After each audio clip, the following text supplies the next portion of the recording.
Hey, hey, you beautiful souls. It's Lane again from weirdhummingbirds.com, and I've magically created a series which is going to continue a little bit here.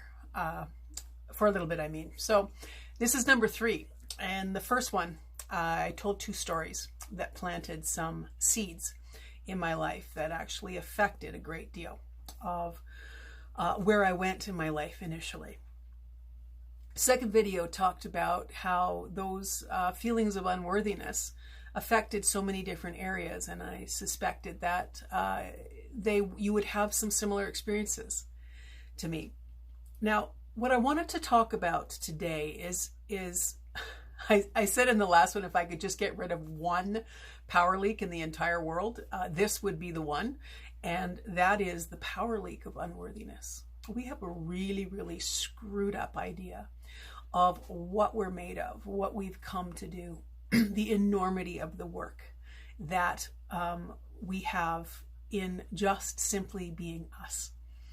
I think the church and our cultures have really fucked us up on this one. I don't think that there's any 2 places where we get a stronger sense of how insignificant we are. The mixed messages in church are rather bizarre to me. We are kind of born this unredeemed thing, and only through our actions and luck of the draw do we get to become redeemed as a result of what that religion has to offer. I come from this kind of background, so I know it well. And there was something very early in my life where I realized that wasn't a good fit for me. I have friends who come from cultures where their parents were actually dissuaded from ever encouraging their children in any level for fear that it would make them vain or proud. And so those kids tried so hard to gain some level of acceptance and pleasure from their parents and never received it, because those parents were taught to kind of perhaps act against what it is they wanted to do. Now, I'm a proponent of being fair in your evaluation of kids' abilities. It's like we don't all have to be 5 stars at everything that we do. But there is something wonderful about a caregiver being able to acknowledge the magic in that child, the divinity in that child, the energy of that child, that it is important and it's relevant and it's meant to be here.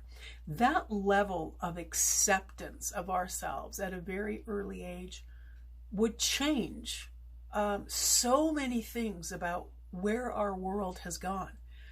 We can't undo any of that, and I think it's been a pile of disconnected parents over generations and generations and generations that have gotten us to this place where there's a whole bunch of us waking up to say, that's not the truth.